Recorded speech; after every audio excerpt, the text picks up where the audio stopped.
Hello, everyone. Is Manchester United heading towards a 10 out of 10 window? Well, I mean, almost 10 days left of the transfer window. Are we looking to do something spectacular? Players lining up to go out of the club. Club is working tirelessly to get him out of the door as well. But who is coming in as well? Ugarte has been waiting for a long time. Berge and Kadioglu potentially. Striker Ivan Toney potentially be a late hijack deal. You can see the interlinked domino effect taking shape in place at the moment. And Chelsea, Todd Bowley in the mud, walking out 85th minute of the 1-2 defeat against Man City or Cheaty. Doesn't mean that, the domino effect that, Todd Bowley is going to go and buy a Victor Osimhen. And how is that affecting Man United in the transfer window for selling Scott McTominay? A lot of things to get into. You know what it is. It's Mick and Mark coming in here, having our say. And hopefully with this stream, we will make you a better day. But you know what to do. Like and subscribe.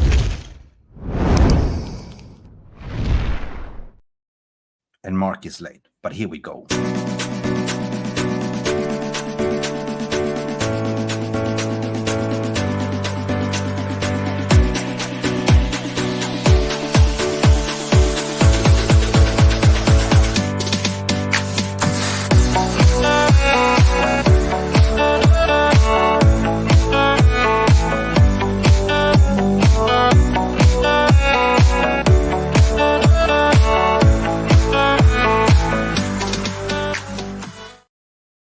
Good evening, everyone, or good morning, good afternoon, wherever you are in the world. It's Monday and day of recording 19th of August and 10 days left of the transfer window as of this Friday.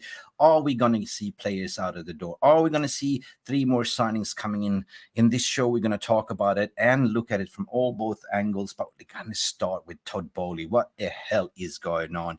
Listen, breaking news as well. We have some massive breaking news to share with the community, but at the end of the day, I've been hearing and I've been seeing the new logo for Chelsea, and that is like this.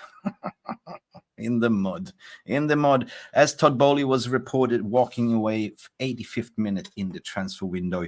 They bought collectively a squad over 40 players. I mean, giving the manager a massive headache to select. You have like Raheem Sterling sitting on the bench, getting handsomely paid, and a lot of players getting multiple over 300k a week, but not even being selected. And you can't even feed the first team in the 2 bosses, to be honest, like over 40 squads. So will Chelsea go in for Victor Osimhen? And how is that Victor Osimhen going to affect Napoli going in for Scott McTominay? Well, there is a snowballing effect, but still, we got to add this to the stage and laugh a little bit. It's a little bit of a clown show what they're doing.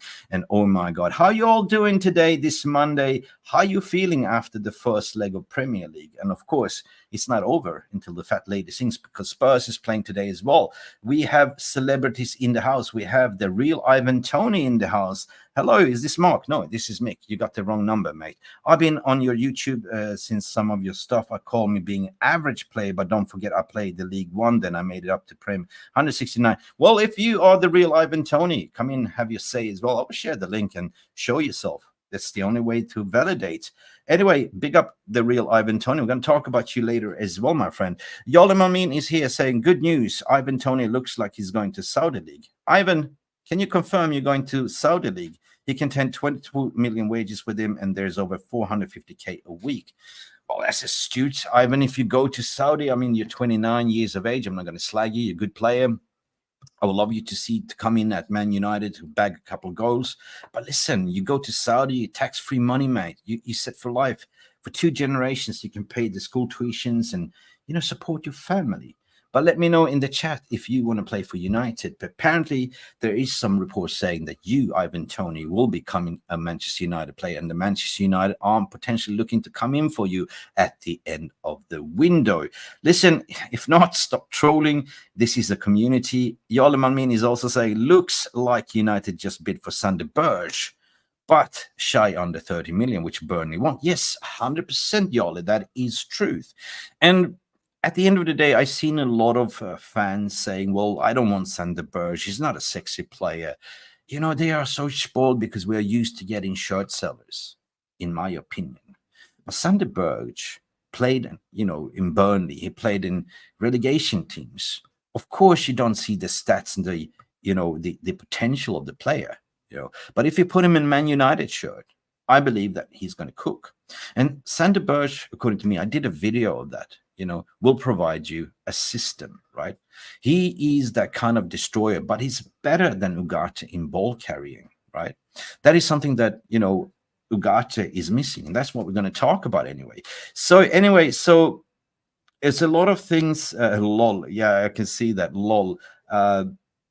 Yeah, if it's not Ivan trolling, Willie, if it ain't Ivan Tony trolling, let him come in and have a say, by the way. Look, breaking news, we're coming in here as well from Lucky Singh to say, incoming bid for 25 million to come for Scott McTominay. We're going to talk about that as well, because I've been speaking to the brilliant Alfredo Perdola, my friend, as well.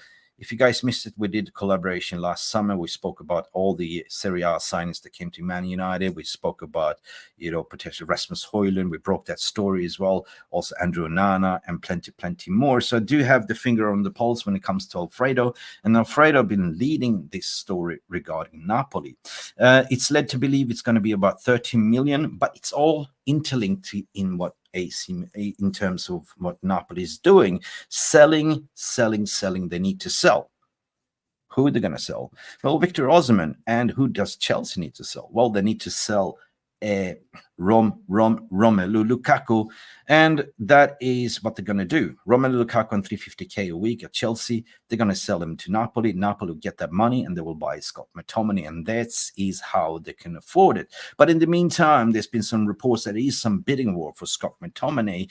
Fulham, which walked away, they sang the song "I'm Walking Away from Troubles in My Mind," came in apparently on the third bid to say we will bid £25 million for Scott McTominay plus 5 add-ons. And this is the breaking line what Manchester United wants.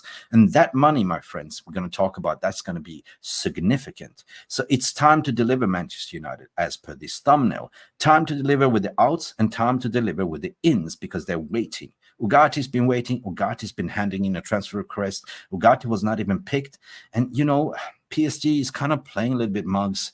They're trying to play a game of chess here to say, well, United will cave, but United will not cave. Hence, they're going out on the market to put fillers out that we are putting in a bid for Sander Berge. So this is impeccable, according to my opinion. I want to know what you're thinking as well, guys. Robert Niash is in the house. How much do Manchester United offer Berge? Well, I think it's maximum 20 million. But you know what? What clubs don't realize nowadays, they think they're speaking to the old regime of Manchester United. If you've been sleeping on the road clubs, you've seen what Manchester United been doing in the transfer market. We snubbed Real Madrid on Lenny Euro. He agreed to join. We snubbed AC Milan for Xerxes. And this is something called amortization payments, meaning that we've been going on our terms as well. We also did a brilliant move, a double swoop on Bayern, which is a powerhouse as well, for 2 players for 50 million, right? We're talking about Mazarawi, and we're talking about De Ligt. So why do you think all of a sudden are we going to overpay? Think twice. We're not going to overpay. 100%. Manchester United are now dictating on our terms. Omar Barada is sitting there. Dan Ashwood is sitting there. We have impeccable backroom staff that are capable to do the deals, to sell. So that's why I said in the beginning, will there be a record selling Manchester United season, which we haven't seen before? In the beginning of this transfer window, I said it myself. I said it.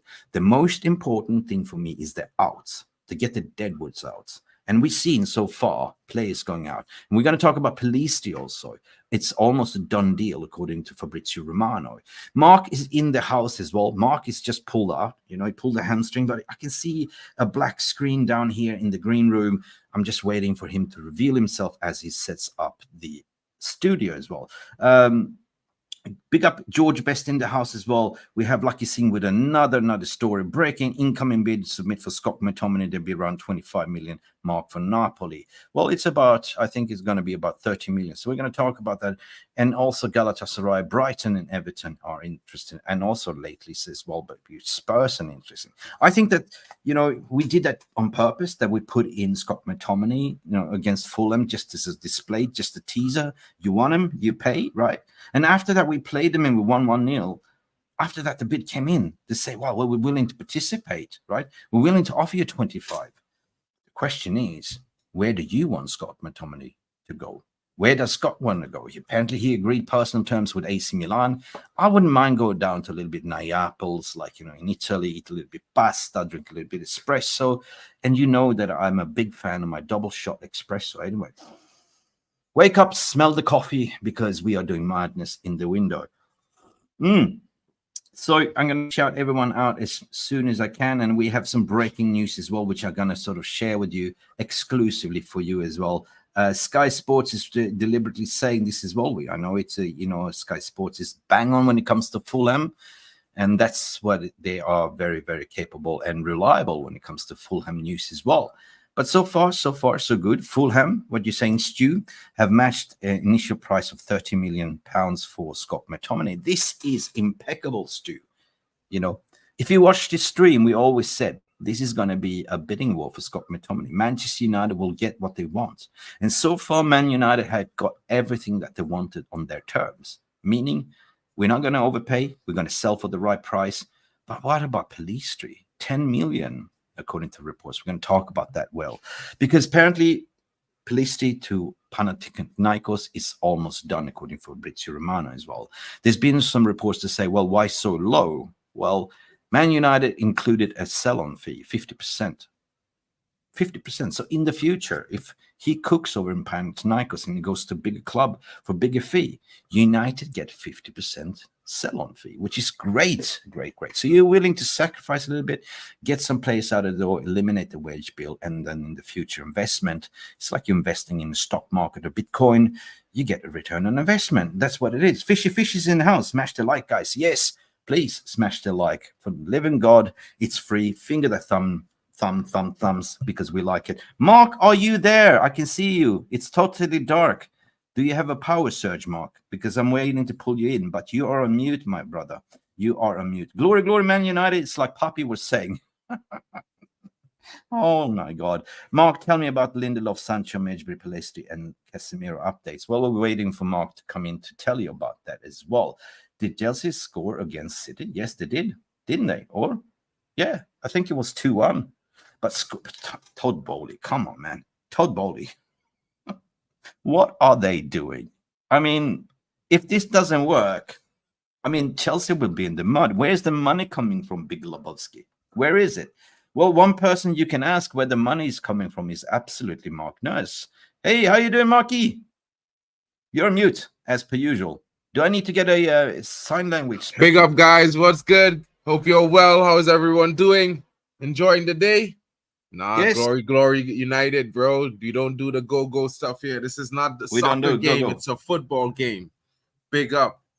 Yeah, so we have instantly a question for you. You pulling in raw, you pulled the hamstring on the way, you were rushing.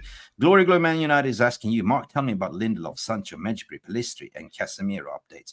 Casemiro, I can tell you straight away, he ain't going nowhere. Well, that's been the talk of right now with Casemiro. We do know that there was some recent talks held at the transfer summit with his agent for Saudi clubs, but as his current performance is, it looks like there might not be too much movement. If there's any, I would say deadline day, possibly, maybe. You know what I mean? Right now, what we have to look at is Pellistri. I think that's the most imminent transfer out, as Mick probably has been mentioning to you guys earlier on.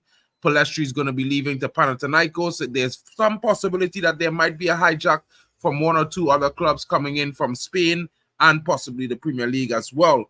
But currently, there's a deal in place with the player on personal terms with Panathinaikos, and it seems like a deal somewhere in the region between 8 to 10 million euros will be agreed in the coming hours. Scott McTominay is not on the list, but that's the guy that's possibly going to be leaving as well in the next coming hours. He's committing himself to the Napoli project, although there has been some rumors that Fulham is probably rekindling talks with Manchester United for a move for the player with a third bid. Let's see how that goes. Yeah, well, as well, like Aaron Wan-Bissaka was the fire starter. Scott McTominay is the key here, the cog in the wheel for the rest will unfollow. So that means that if we sell Scott McTominay for 30 million, that means that we can go out and buy Manuell Ugarte. We can utilize the money for also adding on the sales of Pellistri. That is instantly 40 million plus. Scott McTominay, 30 million is pure FFP profit on the PSR. So that means that we can go now and buy Manuell Ugarte. And we're going to talk about Ugarte as well. So impeccable. Mark, I'm going to ask you a question. What do you reckon about the new Chelsea logo? I mean, it's a far cry from the Abramovich era. You know, Abramovich set some heights for owners in this league that I feel there's very few can meet. Man City are close, but they have not met it yet. At the same time, you know, they've also experienced a world of success. At the same time, the situation with that, however, with him having to move on, it's another reason that you would look at the league and say, well, there's all kind of different things in play. Sancho late for training today. Well, I mean, it's gonna happen. You know, remember, guys, he had an ear infection. When you have an ear infection, guys, it's possible that your timing is off. You know, your balance is off. The way you walk, it's a little slower because your ears help with your balance as well. So, you know, give the guy a little light one. You know what I mean? He's already not in the squad. You know what I mean? He's inevitable. He will leave. It's inevitable. It's just a play for the gallery. What we said, like, you know, they put him out there in the preseason US tour. They played him a little bit, but it's always been like they wanted to sell him, cash in. Like, of course, like, you know, Dortmund walked away, said we don't have the money, but there's possibility that Bayern walks in is also bidding for him because Bayern. The Bayern thing is not going to happen, Mick. That's never going to happen. Because they lost the target on Desiree Doué to PSG then. Well, you see, the problem is the Dortmund and Bayern have the relationship like Manchester and Man City or Liverpool. So it's like a rival situation. It won't end well. It's not something. Yeah, and PSG just recently had an injury blow as well, which means that they have to buy another winger or striker. More like a striker, but I mean, I'm thinking if it happens, it will happen. I don't think it's something that they are like forcing an issue on because there's no bids coming in currently for the player. So I think if there's a bid that comes in that is close to the mark, I think they might accept it. But currently we have not received any official bids for the player. So I don't think it's something that's pressing right now. I think the more pressing issues is the likes of Lindelof, who picked up a slight knock in training, apparently. But what was the picture with him on the crutches, by the way? Is that an old picture? That's just for security's sake. But there's been some reports that he will be ready if a transfer comes in. He should be available to pass some medicals. So let's see how that goes. Yeah. But the concentration right now in this week, it seems to be Scott McTominay as well as young Pellistri. You know what I mean? That is the cog in the wheel. That is the deal breaker. But Mark, something ironically, like with what Compos Murphy is saying, like, you know, he said, Mark Sancho late for training again. And I would say, Mark, you're always late. Your middle name is late. So you but we're Trini, you know what I mean? You're Trini like Sancho. So are you related? Dwight York used to be late for training all the time. You know what I'm saying? I think it's a matter of timing, but at the same time, I think if he's late, but he works hard in training, I mean, he could make up for it. You can give him extra training. You know, it's one training session late. Let's see if he makes another one. Then we'll start having a problem. But I think right now we should keep it a little bit positive in terms of the whole team in consideration and not just one player. Jawohl. Elite Boulder, I'm just going to answer your question. Guys, if you do have questions, put a Q and put your question and we'll star mark it and come back to you as well. Yes, I do make everything. The beats, the graphics, the video editing, everything. It's the crazy, crazy creative mind of mine, to be honest. Yes, 100%. MUFC Charlie, it's been a long time, my friend. Afternoon. Yay. Glory, Manchester United. Or go, Man United, what Poppy's saying. Kazimia is in the house as well. Good afternoon, guys. Do we have anything else? Irfan is here. We deserve better. Big up, Mick. Yeah, big up to you as well. Nice top. Chelsea starting as they mean to go on. Chelsea. Let's move on. If you're going to talk about Chelsea, this is the domino effect, right? So I was speaking to Alfredo Pedula of the weekend, and he said, Mick, be prepared. Napoli means business. Conte is pushing. Okay, Mark, you're talking about you. Anyway, let's continue. Sorry. Can I have your focus? Can I have your attention? Can the real Mark stand up? Please stand up. Stand up. You know, Eminem.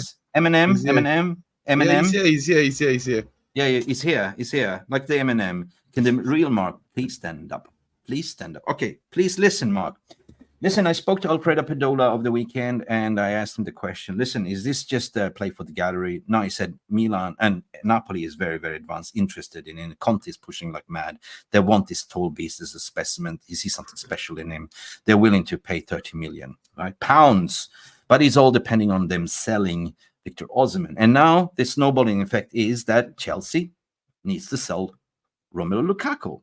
Romelu Lukaku is racking up 350k a week. Romelu Lukaku actually pissed on the Chelsea badge. If you know, you know. But now it's very, very advanced that Napoli will sign Romelu Lukaku. And that money will be utilized to Scott McTominay. So this is how things are interlinked. But the question is now, will they have the time? 10 days left of the window. Scott McTominay agreed personal terms, apparently, with Napoli. He wants to go to Napoli, but now Fullham is coming back in to say, listen, we want him. 25 million plus add-ons. But I believe that Manchester United will take the highest bid. And at the end of the day, it's what Scott McTominay wants. What's your opinion? Well, if it's on what Scott McTominay wants, we can tell that he wants Italy right now. You know, whatever Conte and Napoli said to him in the meeting, he gave priority to them over all other negotiations that was ongoing, which means, you know, Fulham hasn't agreed terms with him as yet, but that should not be a problem. But at the same time, he has agreed terms with Napoli. So I think that's really where he wants to go. Maybe he feels like he doesn't want to be coming up against Manchester United week in, week out. But if he does, if Fulham does come in with a huge bid, I would hope that he would accept that for the sake of Manchester United so we can get the best value for his sale. But at the end of the day, if he chooses Napoli, I think it might not be so bad since they are willing to negotiate also in the interim in terms of saving time. They are also trying to negotiate the obligation to buy for Scott McTominay for somewhere between 32 to 34 million pounds. So it might be they pay a little bit extra, but then they pay that money next season. You never know. They will pay something down. His wages will be off the books. I think that opens up the door as well to bring in Manuell Ugarte, but yeah, let's see how it goes. I think I'd rather more money up front as well, personally speaking. Yeah, no, true, because that is a significant. If we get 30 million for Scott McTominay, that's, or what I said earlier, that is going straight into plus on the books, like, because he's a homegrown talent. But the thing is that if you manage to sell him for 30 million pounds plus 10 million euros for what is his name, Pellistri, which is now, it might even go up higher, because I spoke last week, I met a Panatinakos fan, and he was so worried. He said, we really want Panatinakos but we don't have that money. 10 million is the maximum we can pay because of our books. So it doesn't mean he's going to go to Panatinakos with the 50% sell-on clause. You know, you could take that money and recuperate later. Like, you know, it's like you buying Bitcoin or in stock market, and then return on investment goes up with 50% when you sell. Or who do you else? You mentioned something about Spanish club coming in. Yeah, there's rumors that Granada, as well as the other Spanish club that he was at before, also are interested, and there's also some interest coming in from the one that they call the Yellow Submarine. I keep forgetting the name of that club. Someone help me in the comments. Yeah, but the Yellow Submarines was actually Unai Emery's old club. Was it not Valencia? No. It's not Sevilla. It's I forget. I think this guy, they just sold this other guy to another team who plays there, who played off the wing, and they're interested in getting Pellistri to Valencia, I believe it is, the Yellow Submarine. Yeah, Valencia. Yeah, Villarreal. Valencia. No, it's Villarreal. Villarreal. Villarreal is the team that's interested in getting him, bringing him over to them. So let's see how it goes. I think it's going to be interesting. Anyway, you take it, United is certainly going to stand to make a profit on Pellistri. And we will know by Wednesday, at least for the latest, that it will be a confirmed situation. There's some reports that it's accelerating quickly. Man United are pushing to get these players out, to bring in 2 players as well. So it's one of those things, Mick. Well, it's been reported that Man United can buy one midfielder without even selling. They still have rooms in the budget, but selling Scott McTominay, selling like, you know, Pellistri, Medjbury, Lindelof, will just be like, you know, this is going to be evidential, like, you know, because I believe that at the end of the day, we have approximately 10 days left of the window. It's all depending on the sales. As many players we can sell, the more we can move in and bring in more a sort of a record-winning window, like, you know, in, squads out. You know what I mean? Yeah. Which is 100% like, you know, reports saying that we have put in a bid for Sander Berge, right? We have. But is that more of United making a mark towards PSG to say we're willing to walk away? Or do you think that they will bring in 2 players? I mean, I don't know if that report is actually true, because we did put in a bid for Sander Berge, rumored to be around 20 million, and that was 2.5 weeks ago. But I think it hasn't been an official bid. It might have been a verbal offer for a secondary option. As you know, they did reject the first bid for 20 million, and that's what's been reported. I don't think we'd put in a second bid for 20 million pounds, if you know what I mean, Mick. I think that would not make any sense at all. But at the same time, if we do go in for Sander, getting him and Manuell Ugarte would seem to improve us. You know, he's actually better than Scott McTomminay. You know, he's very good progressively, so that will be very interesting to see how that goes. And there's also the factor that Ugarte is also our priority target in midfield. Sander Berge cannot replace him in that defensive role. There's no way, shape, or form which he can do it. So I think Sander Berge will come in as an 8, more likely to replace McTominay. That's interesting because he's in height. He's a Scott McTominay replacement, and in height he can play a number 8. Yeah, you know, height he's is a very not the good factor for number 8, but height is decent in a sense. Height but is good. He's a very good ball progressor. You know what I mean? Comparing to Ugarte. So could it be that they are looking to buy in a Ugarte to play a hybrid 6 and 8, and having just Ugarte playing the specialist role number 6 and rotate with Collier, or potentially have players that could play multiple positions, like, you know, Sander Berge? Better yet. I mean, I won't say better yet, because we would definitely suffer defensively if we just get Sander Berge. I don't think there's any way around that. He's not a tackling beast or anything like that. But what I could say is he would definitely assist in progressing going forward. He's a very good ball progressor. If it's anything that he is that. He's not a good tackler. He's not the one that's going to win the second balls. He does have a good passing range. He doesn't get that much passes off during a game. He averages less passes than Amrabat as well as Casemiro. And I'm talking about somewhere in the region of 30, where Casemiro and Amrabat are in the high 40s and 50s. So I think he's going to be a good player, much better than Scott McTominay, possibly can develop to even a better player as well, you know, but he's more of a steady Eddie, I would like to say, in my opinion. Don't do me a Graham Souness. No, it's true. He's a steady Eddie. He's a steady Eddie. He's a factual steady Eddie, bro. Like, if you look at all his stats and compare him to all the other choices that we were linked to, he's not really better than them. The only factor where he exceeds any of them or close to is progressing on the ball. Everything else he's below, and in some it's like a drastic stark contrast. All right, pause for a second there, because I've been watching a lot of fan channels as well, and you know, I'm defending Sander Berge, and as per you saying, like, you know, I looked at his stats. I did a special video about him. Jarvis loves him. You know, he was a generational talent back in 2019, but his career hasn't been playing for top clubs. So he's played for teams that played in low block. Hence, his stats are different, right? But he's got that in his locker. That's the thing. Footballing IQ. So I like to compare him a little bit with Mazraoui in a way. The way he plays the ball, the way he thinks, the way he turns around. It's footballing IQ. And this is what we need. I just with a player like that. No, I'm not. No, but just similar. No. I'm saying that in a similar style. If you watch Mazraoui play, like, you know, the way, like, you know, he can cut into the middle, and all of a sudden he makes this unanticipated move and plays the ball where you don't expect him. Well, that is Sander Berge as well. Like, you know, if you look at compilation videos, if you have watched him play, but the notion that people saying, well, I don't want a sort of a Burnley player, it's just nonsense, right? Because for me, what I've been saying to you in our conversations is, like, I'm willing to give the boy a chance if we sign him, to see what he's all about in Man United shirt and what he can bring to the team. Because clearly we are recruiting players that are specialists in their positions that can transform the team, because we're building a squad for the future, right? It's a system play, right? I mean, he's to say he's a good player, I won't disagree there. But to say he's a generational talent, I would never believe that, not for one day. Because if he was, I'm saying that he was generational talent. Listen to me. No, you just listen now. Mick, can you just give me some space to explain? When I say generational talent, 2019, there was him and Erling Haaland from Norway. They were predicted to be future stars of Norway. The other one, which is the robot, he went on having a stellar career. He went to Dortmund and he went to the right clubs. Well, Sander Berge went to lower clubs, right? No, so what is it? Well, no, please don't interrupt. Please, let me just finish. Let me land. So what is it to say the Sander Berge in Man United shirt is the right move for him, that he can excel and display why he was that, right?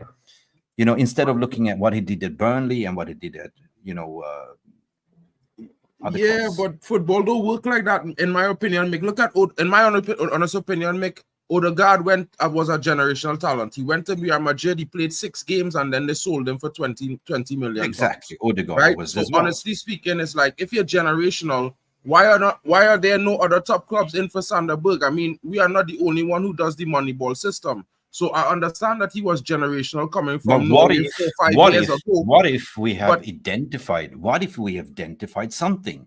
Right? We are not the scouts. Mick, I'm not saying I'm a scout, but I'm just looking at the player profile based on everything I've seen and his progression for the last 5 years. If he was generational, he would be at a top club. That's just a fact.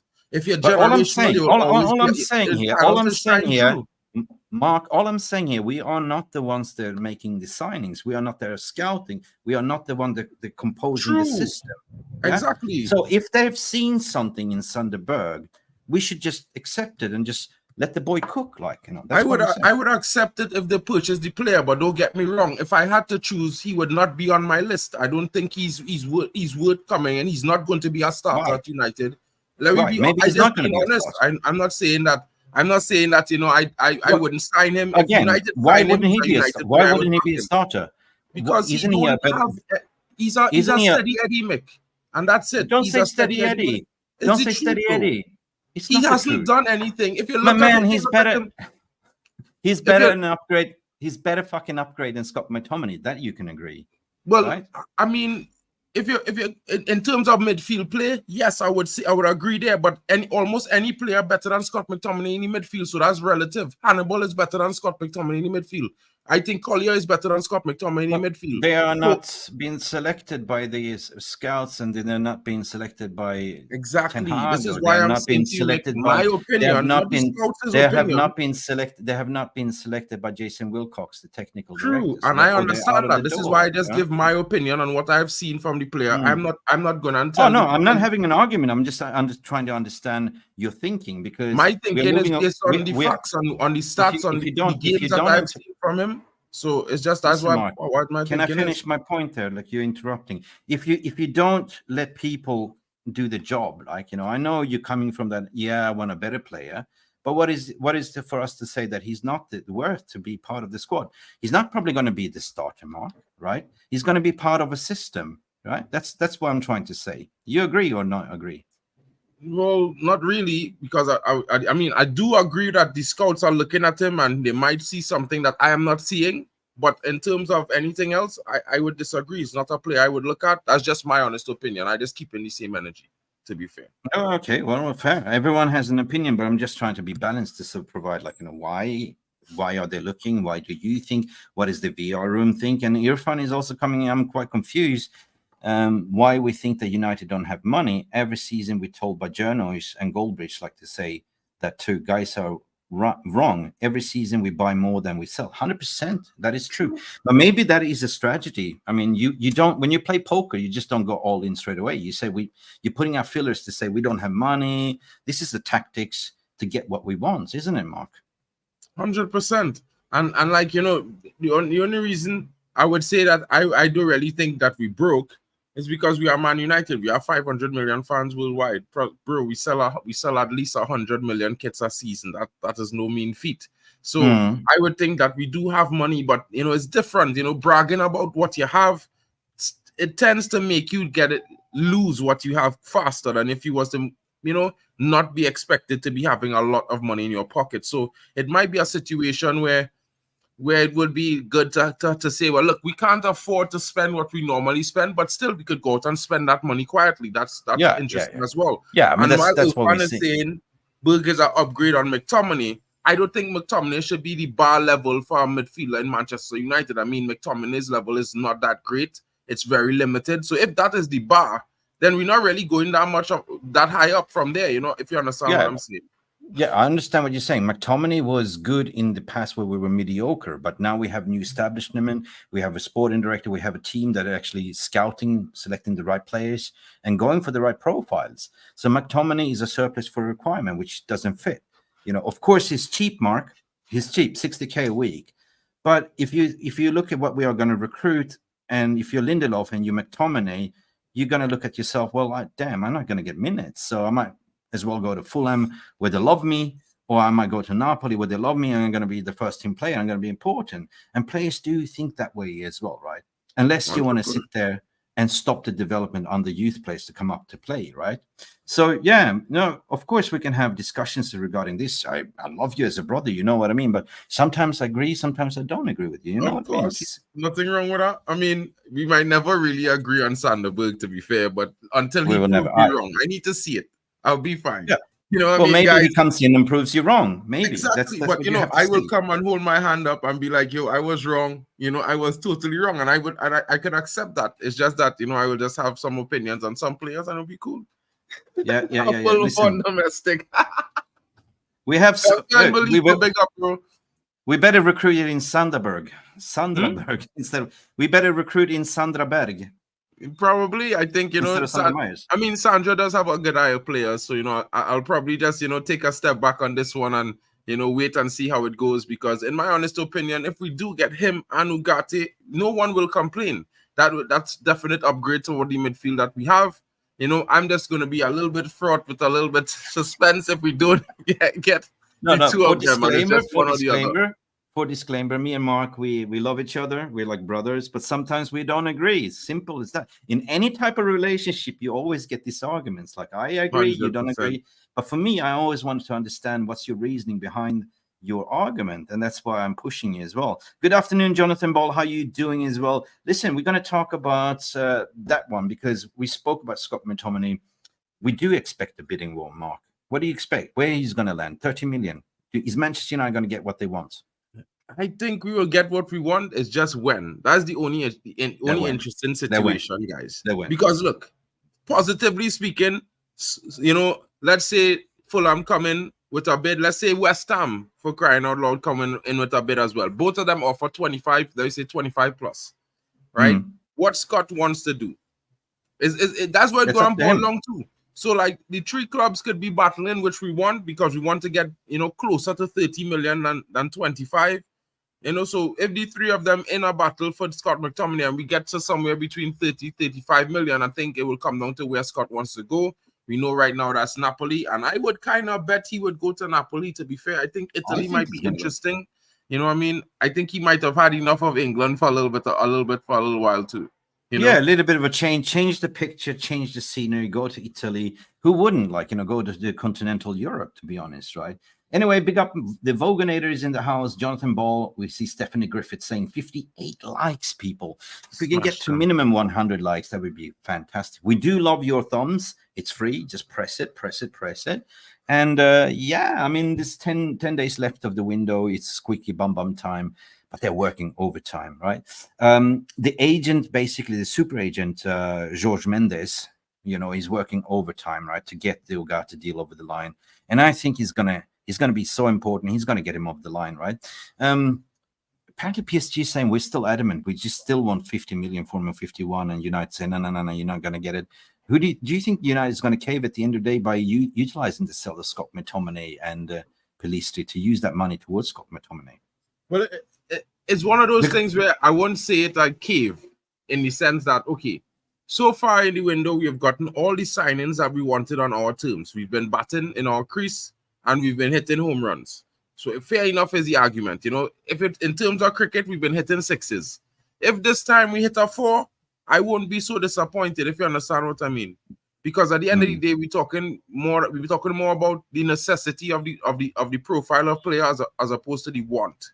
It's not a beautiful luxury signing that we're going to get. We're going to get a signing that's a workhorse that's going to be key to the way our midfield needs to work throughout the rest of the season. An engine. And when you're buying an engine for your car, I think you would want to get the one with, you know, with the best amount of horsepower in terms of torque and ratios, everything. Then you're going to just get any Chinese engine because, you know, you might not be going as fast as you need to be or be able to climb a hill with the car. So that's one of those things for me. I think we will definitely get Ugarte.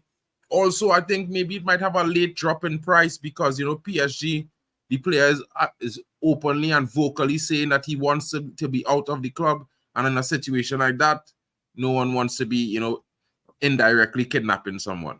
Yeah, true. That you speak sense there. Guys, I just started the poll and I want you to engage in the VR room. Where do you think McTomminay will go? I gave you 3 options here: Napoli, Fulham, or Brighton, to be honest. So get your voting in there. And something happened to Mark. I think he got hit by a rock because he was speaking bad of Sander Berge.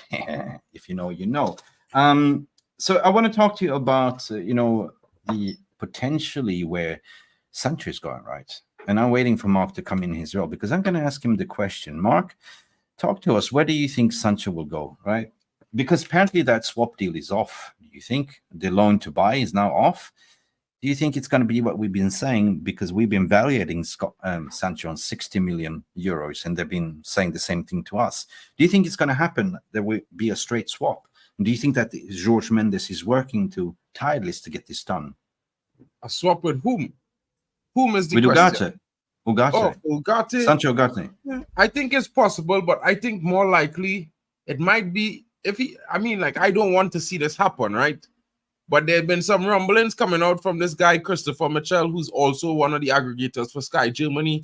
And he has been quite, interesting in terms of this transfer market, especially with the deals that we've done so far, especially with Yen and Euro. He's one of the first guys to speak about the Euro deal. Yeah. And he was saying that there's a huge possibility that Manchester United might be in for a swap deal with player plus cash. But the way he said it, it doesn't seem like Chelsea is the one going to give us players plus cash. It seems like Manchester United giving a player plus cash for another player. And now, who's that?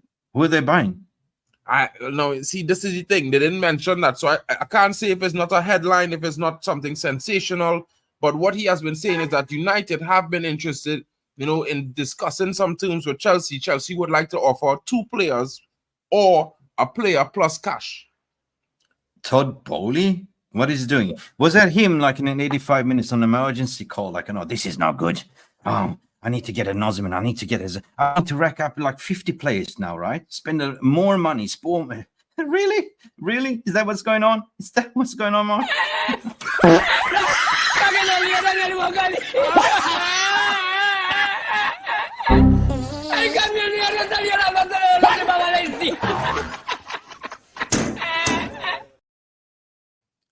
Is that Toad Bowley, guys?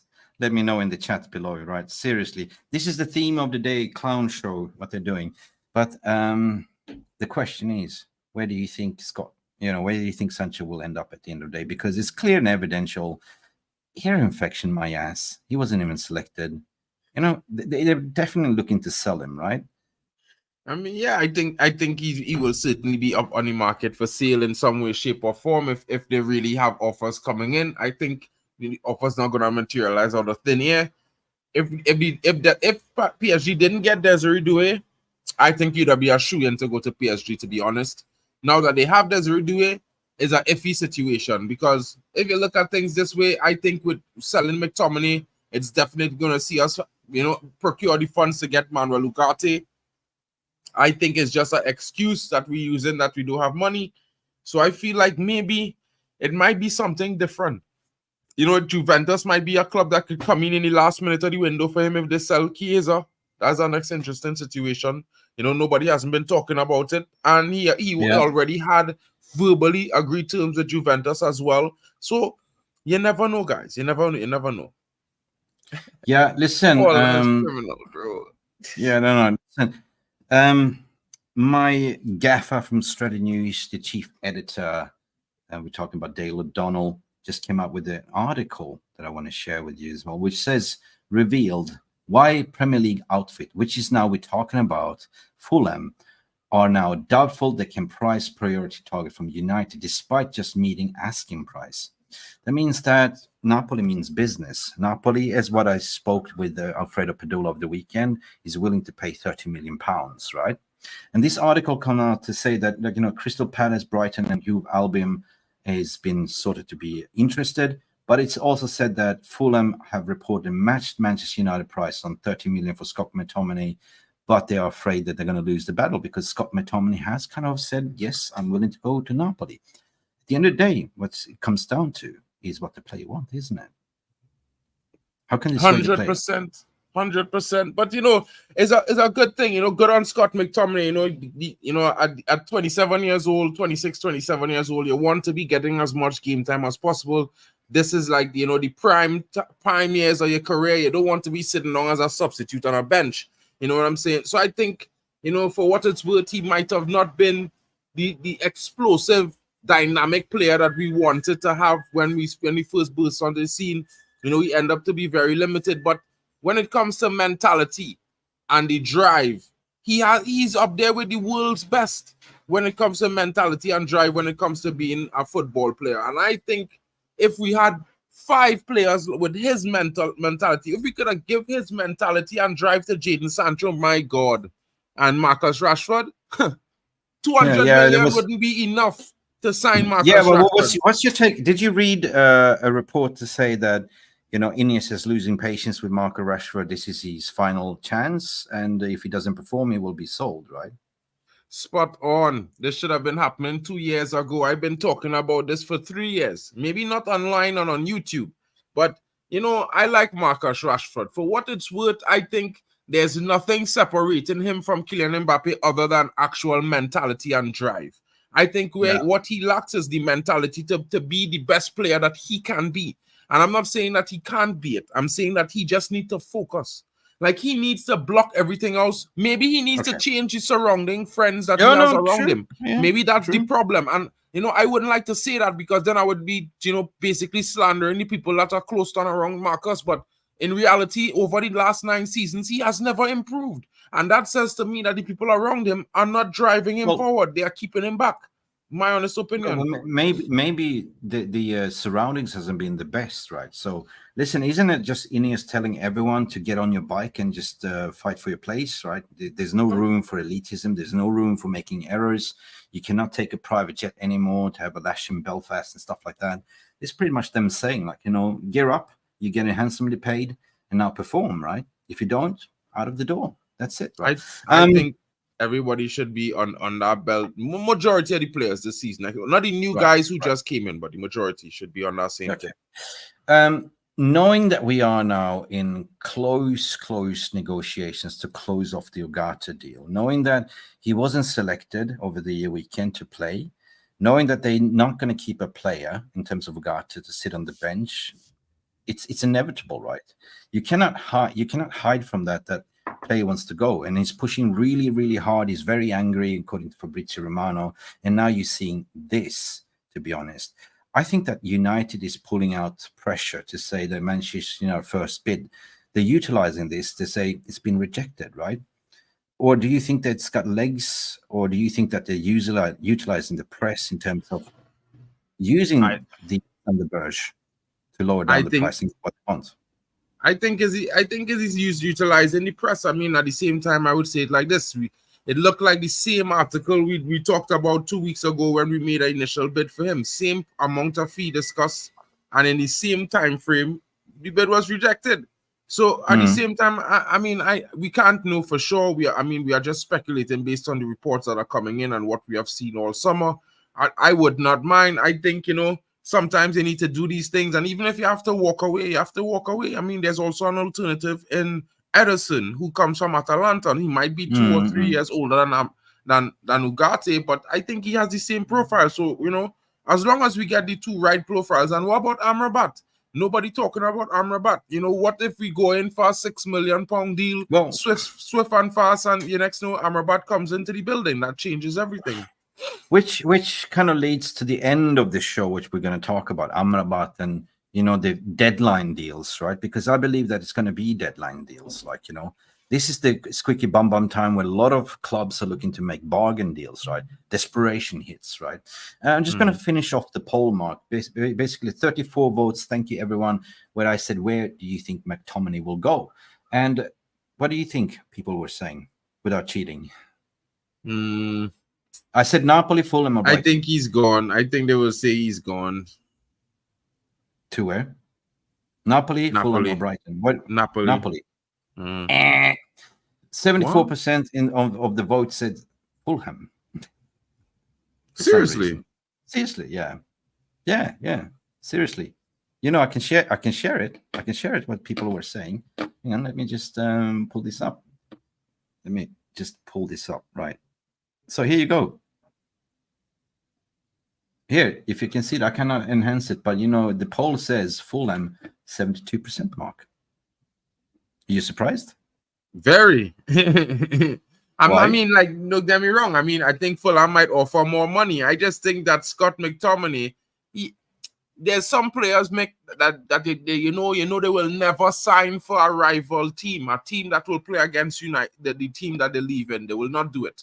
They will rather move to another league than sign for another team to compete against the team. And Scott McTominay strikes me as that type of player. Yeah, I just mean. I mean, seriously, if I go to if I was Scott McTominay, I go to Napoli. Like, first and foremost, you get played in Champions League, you play under Conte instead of going to mid-table club. You know, it doesn't really make sense. So I can understand that he agreed personal terms, and now he's just sitting there waiting, like everyone else waiting. And which means that we're going to transfer over to the final piece of today, Mark, which is players are placed waiting. Kadioglu still has not said complete done to Brighton. Still, it's been reported to say that Manchester United are saying, hold your horses, wait for us. We're going to sell some players and we are going to purchase you. Do you think that that's the case, Mark? Yeah, I think so. Why? Because Kadioglu has gone to Brighton. He's agreed terms with them. They have agreed a deal. I think he's going to have the medical today. I think we're going to get a shock left back that no one was actually thinking about, actually. And I actually am happy about that, to be fair. I think Kadioglu is really amazing, and he has a lot of versatility, but he's not left-footed. And I really want a left-footed left back. So I'm hoping that we make a rush for Gutierrez, who has a similar fee, but it's a release clause. So as long as we pay it, we trigger it, the player will come. Yep. We have some breaking as well. Then Fullham are now willing to match Manchester United 30 million pounds. 30 million pounds. Is that 30 million plus 5 add-ons? You see the bidding war starting. And this is according to Michael Plant 82. Just don't really know if this is a credible journalist, you know, so I will wait to hear further. Michael Plant 82 at Mank might Work. be. He's an aggregator for one of the for this guy. What's his name? MUFC PMB. I think that he's another one of the guys that is work along with them. So there's usually have similar stories. If he was Scott McTominay, he's got nice pizzas in Napoli, yeah, bro. And Scott looks like a young guy, you know. Who knows? He might be into Italian ladies as well. He might be going over there thinking, you know, that's what I'm looking at. It's going to be interesting. No. The summers are warm. No, nice 100%, beaches. Andrew, just summarize, Andrew, like what you're saying here as well. You know, the transfer window is so delicate at the moment. It's all like interlinked, the domino effects, but, you know, sell to buy. And Napoli's waiting to sell Victor Osimhen to fund certain deals. And then you have Chelsea offloading Romelu Lukaku. And Napoli is going to buy now, apparently to the latest news. They're going to buy Romelu Lukaku and get the money and utilize that money to buy Scott McTominay. And the thing is that Conte is the instigator here. Conte is the one pushing for it. Conte really wants Scott McTominay. And thank you, Conte, for taking Scott McTominay in consideration. So there will be a bidding war. And I did a tweet instantly on the weekend to say it will be 30 million, right? Pounds, not euros, right? So this is the information that I received also from Alfredo Pedula, which has been having his finger on the pulse when it comes to Serie A players as well in Serie A League. But the thing is, we spoke about Kadioglu. Do you think he's going to go to Brighton, or do you think that Man United will come in for him, like, you know, based on the sales here? There's 10 days left of the window. Drama. Do you see a hijack? It's very possible, Mick. I think it's going to be. I think we could possibly see a hijack. I mean, the problem is with Scott McTominay. I think it might just be one of those. You see, this is what I'm telling them this morning. You know, Manuell Ugarte deal. Scott McTominay saying I want to leave to Napoli changes everything. Manuell Ugarte saying that I want to go to Man United changes everything. PSG have no choice, right? Ugarte could be coming in by tomorrow or Friday. I am telling everybody this because you could see it. It's almost written in the stars right now. Now, Fulham is going to aggressively pursue this deal because they know they wanted McTominay. Napoli is going to aggressively pursue the deal as well, which means United stand to benefit, which means they stand to earn a revenue, also allowing them to go in the market and do the deals they want. But Fulham did what United did as well. They said we're walking away, and they're coming back again. Like, you know what I mean? So they instantly noticed that Napoli is in front of the shit. He's our prime target. Let's go back into it, right? But it's too late a little bit. If McTomminay set his mind already, I'm going to go to Napoli because, hey, I'm going to play in the Champions League. It's much, much better for me. You know, so that's why Dale O'Donnell wrote this article as well, which I displayed earlier, that they will most likely miss out because Scott McTominay made up his mind, right? You know, who would you go to? Would you go to Napoli or would you go to Fulham, right? Which offer you the better opportunities in career growth, and, you know, climate plays a role in everything, of course. Fulham, London, but Napoli is Italy, right? Yeah. I would choose Napoli. I would choose Napoli in my honest opinion, because at the same time, Italy is nice. You know what I mean? Yeah. And you could always enjoy it, see what's there to have, see what's there to be seen. Yeah, it has so many more interesting things to do there than you know, in terms of just moving to Fulham. Right. Well, it's going to be definitely an interesting week to follow. I think that Ugarte will be unlocked before the weekend. It's hard to put a timeline. It's like predicting the weather, like, you know, the weather forecast. You look 1 week ahead, and you can see there's some rains and shower storms and thunders looming ahead on Saturday. But when Saturday comes, it's sunshine. Yeah. So, you know, we don't know simply, but what we know, it's advanced at the moment. We know that Jorge Mendes is there negotiating hard as he can. We know that the player wants to leave ASAP.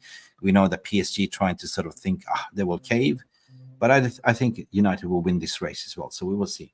100%, 100%. By the way, so we will come to the Q&A section as well, guys, because you guys have put in fantastic. But we do have some breaking news, Mark. We definitely have some breaking news that we want to share with you.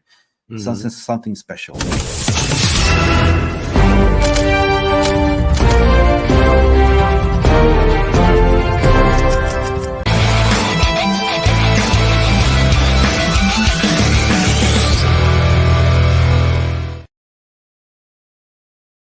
Yay! Big up on the weekend, Mark. If you noticed, we achieved a massive milestone, 2 years in the making of the channel, and we just surpassed 40K subscribers. I tweeted it out. I sent the message to everyone. I did a community post on the YouTube channel.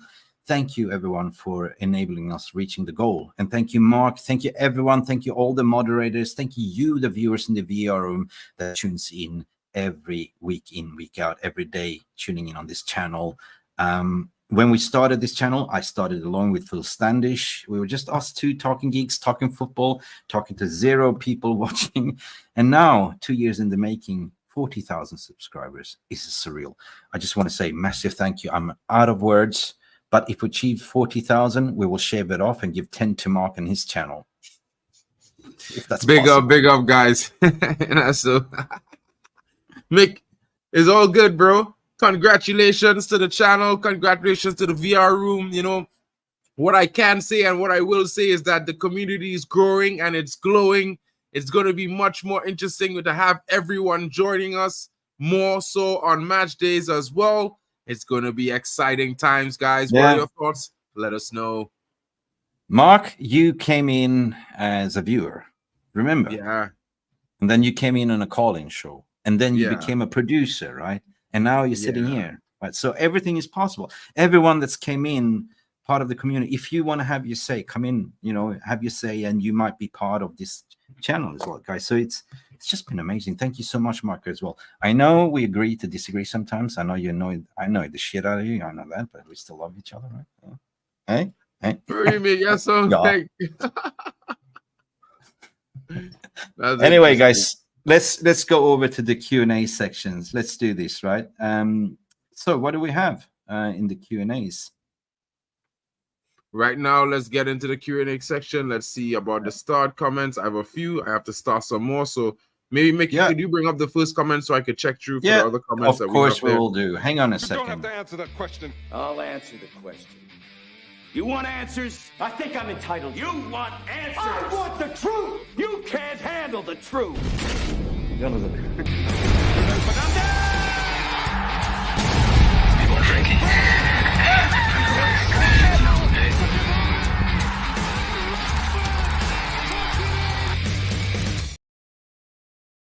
Hey, we're coming down to the Q&A section. First, it's Jonathan Ball coming in. Jonathan Bolly. He was the one to say peace, love, and bananas, and that's the slogan we use. That was crafted by the big legend here with the spanner. Saying congratulations, MUFC Realist TV and 40K. Big up to you as well. Jolly Mamin is also saying here, it looks like United just bid for Sander Berge, which is shy under 30 million, which Burnley dismissed them, but anyway, they want. But anyway, I don't think so. Irfan, what are we saying here? John coming in. Mick, can we rely and trust Maguire all the season? De Ligt all the way. Mark, what do you think? Yes, I spoke to you about this yesterday. That would be interesting. I think I would love to see De Ligt come into the squad. Also, you know, when you look at Maguire and what has been happening with him, it's going to be very interesting to see what he does. I think he had a good performance last season. He's had a decent start to this season so far. I think that's going to only be positive for Manchester United going forward. And, you know, De Ligt just came in. He hasn't had a preseason like Mazarawi, so he's going to need some time to warm up and get himself into the season. I think coming in and getting some minutes here and there to warm himself up, get into the league is good enough, guys. I think the performance was largely very, very good from United defensively, solid in the midfield. The only problem, we weren't clinical up front, but we created lots of chances. So, I would not be mad. No, we're going to talk more deeper in Jarvis's Corner tonight, 9 p.m. UK. Like, we're going to dive into that as well. But, Mark, you remember you and me, we had a WhatsApp call yesterday. What did I say to you regarding Maguire, if you remember? I think you were saying something about you don't mind him starting or something like that. I've actually changed my mind on Maguire. I actually done, to be honest, because on the Friday game against Fullham, he showed a different Maguire, right? So I think it's not a bad shout to keep him for another year. I mean, as a backup, like, you know, centre back. I mean, he's definitely improved, and he had a man of the match performance almost against Fullham. I think he was sublime.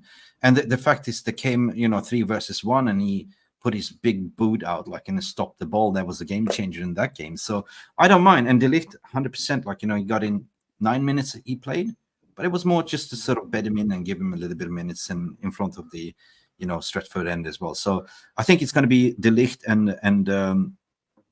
Licha. Licha better stay fit, but I think the partnership is going to be, you know, De Ligt and Licha, and then you will see, like, you know, when Lenny Euro comes back, he's going to sort of deputize a little bit, and Maguire as 4th choice, to be honest. I mean, Johnny Evans is a stopgap, and that's about it, I think. What do you reckon?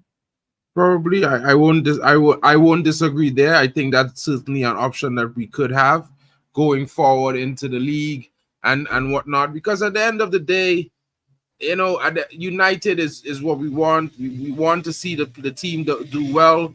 We want to see the players compete for their positions, whether it be a winger or a striker. We want to see the best man winning, because then, you know, we get the best possible player for the match day in the games, and that's what I'm thinking. Big up to Hamza as well coming in.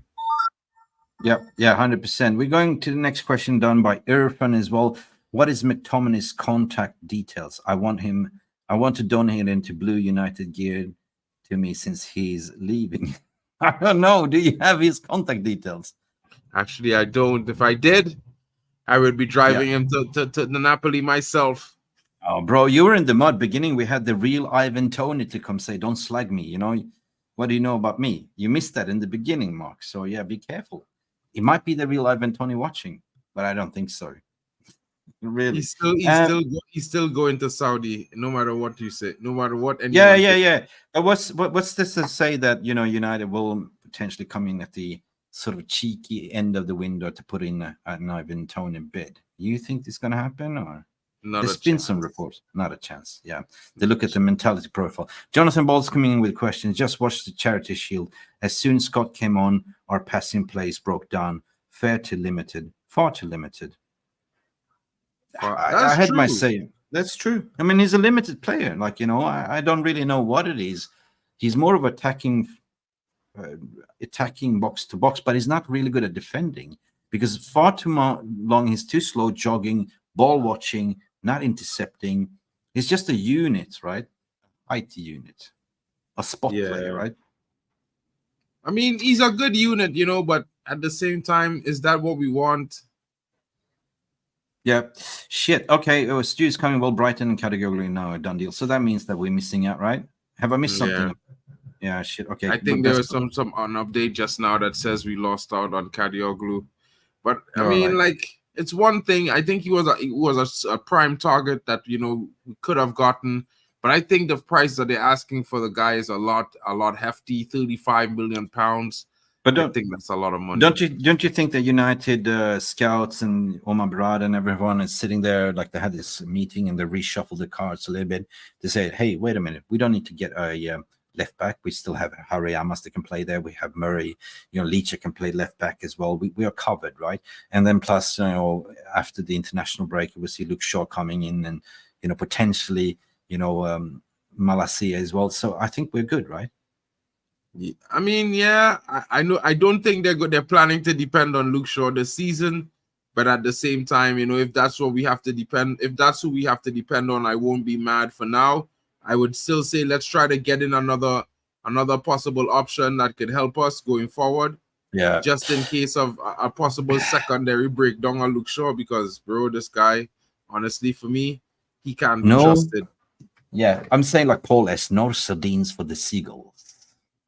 Unfortunately, there will be sardines for the Seagulls, but you know what? At the end of the day, 74 likes, people get up to 100 likes. We're going to move on to the question. Napoli, what you're saying here, it would be best move for him is shine over in Italy. Yes, I agree. Because why? It's a little bit of a slower league, right? It's a little bit not like Premier League, and I think that Scott McTominay in Serie A will be doing well, to be honest. 100%. I mean, I wouldn't mind seeing him go to Napoli. At the end of the day, I think Italy's a good league, and then we won't have to worry about him scoring goals against Manchester United.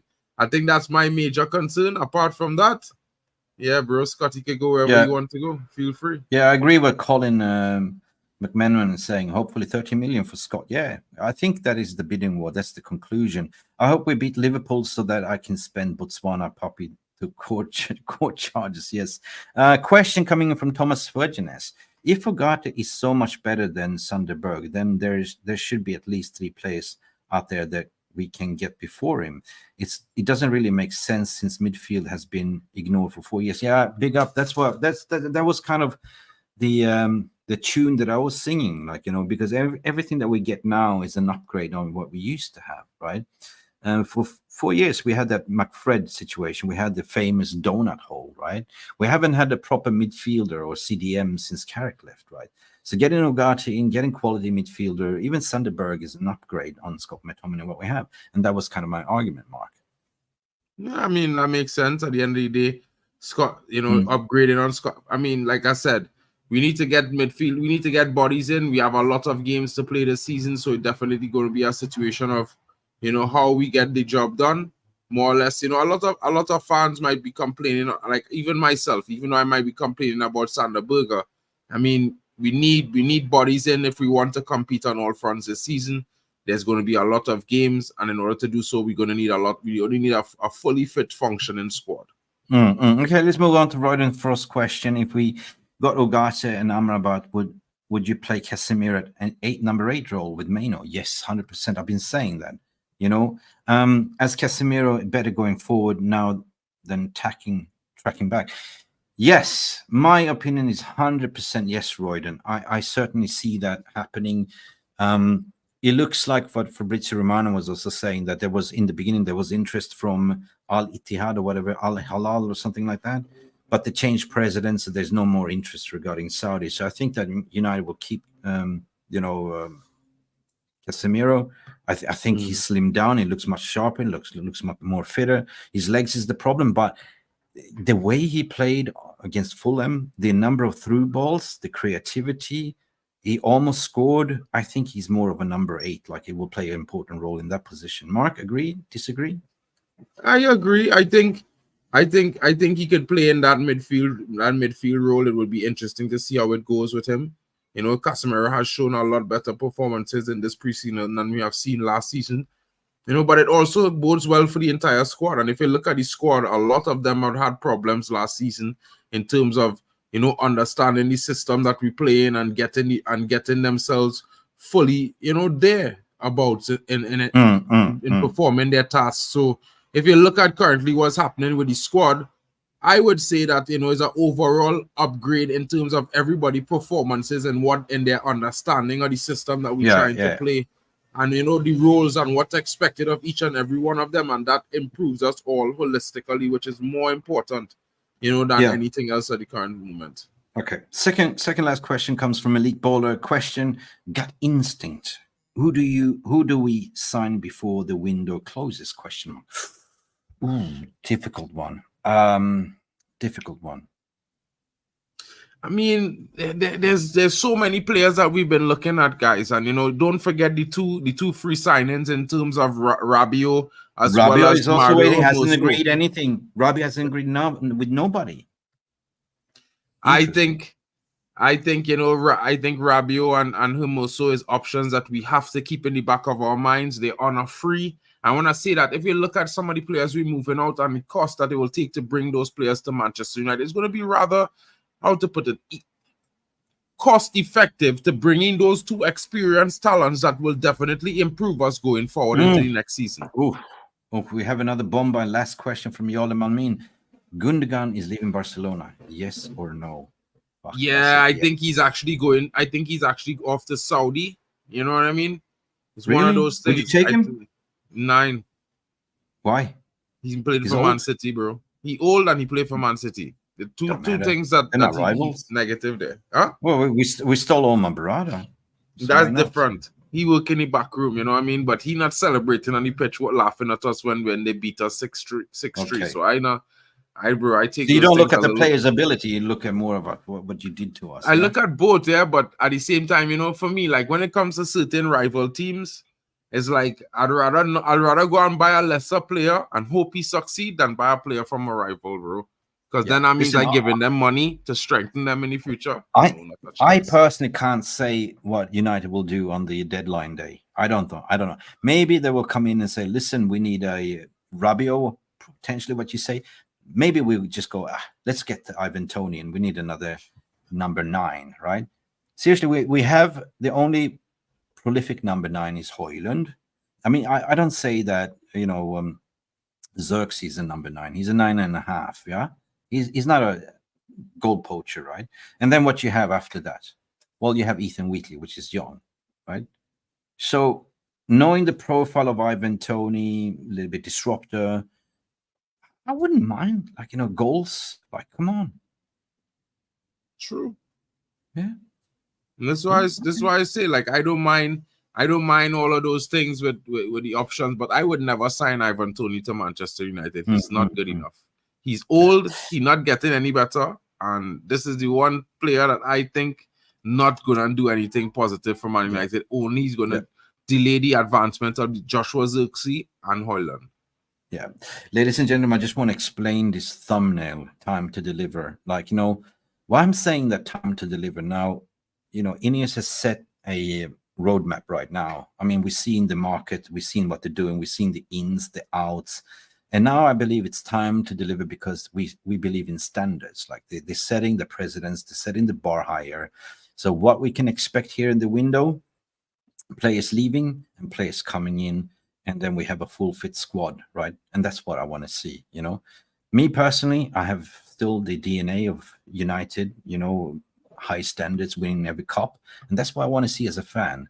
And that's why is this thumbnail time to deliver, because it's now down to them, right? I know we're not going to fix everything in one window, but damn, what they're doing right now, it's almost mission impossible. And if they pull this through, hats off, man. You will take your hat off, Mark, as well, right? 100%. Cool. What's Admiral Drex is saying? Tony should go to Saudi Arabia. Bye-bye. Yeah. Swear, I would be so happy. You know, people might say I hating on Ivan Toney, but the guy is just a little bit much for me.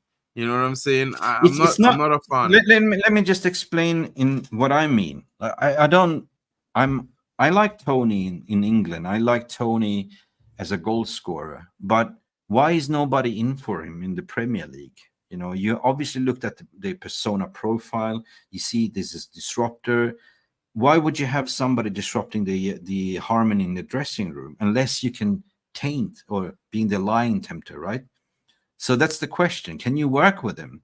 If the answer is yes, I said, well, go ahead, right? I support that. Because at the end of the day, we want goals. Like we want somebody to finish the dinners. We know that Rasmus is injured. He might have another hamstring injury again. So we want to be in a position where we can actually replace like for like. So I don't mind Ivan Toney at all, but would he just fit the team environment? That's the big question. And why is he not being recruited by any other Premier League team? Question mark. I finished with that. So who are we getting next summer by Madhouse? Well, me and Mark, we discussed about this the other day too. And the fact is that the centre-back, which is from OJ Nice, what's his name, Mark? That we were so heavily linked with? Oh, Todibo. Yes, Todibo. Yeah, well, the fact is that they only allowed him to go for a potential loan to West Ham. Means that we are probably going to buy him next summer. What do you think? Absolutely. When everything is over, you know, to get around that UEFA ban rule, right? Anyway, so lots of things to digest, lots of things. So don't be frustrated. We are just reporting and discussing here. We had a viral discussion, me and Mark, regarding Sander Berge. But later on, we're going to have a beer together and cheers and laugh about it. Anyway, so just keep your eyes what's going on, and, you know, don't let this get to you. Like, you know, this is normal in the transfer window, 10 days left. There's going to be a lot of movements, ins, outs. There's a lot of clubs going to look for bargain deals. But who blinks first? This is Russian roulette, people. This has been Mick Ruby here with Mark Nurse having our say, and hopefully we made you a better day. And later on, tune in 9 p.m. as per tradition Monday is Jarvis's Corner, diving deep into Manchester United and the Premier League and how we played against Fullham. But if you have been sleeping on the rock, if you missed Mark Nurse's own channel as we are streaming to him, please go, because subscribe to his channel. He is almost at 1,000 subscribers, and we just hit 40,000 subscribers, guys. Although it says 37 here, right? Big up. Smash those likes, guys. Thanks so much for all your support. I was ideal and amazing. Thank you. Yeah, I just switched to Jarvis's Corner brand so you guys could sort of tune into that one as well. Anyway, there's 40,000 subscribers here, and thank you so much again. Listen, it's going to be interesting, Mark. It's going to be very fucking interesting. I am dying to see, but we're also playing over the weekend. Brighton, they played pretty well over the weekend, didn't they? They played decent for real. For real. Anyway, guys, love you and leave you. See you later on this afternoon. Go check out Mark's channel, and congratulations for all of us for 40k subs. We're going to do that again because it's.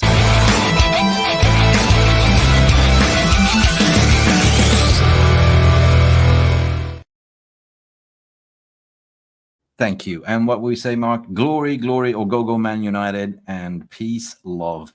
And go bananas, guys. Big up to all of you joining. Ciao. See you later. Bye for now. Bye.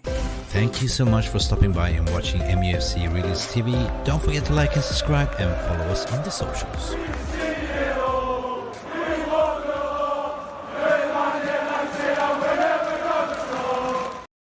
So, Mark, are you calling Sanderberg bang average player?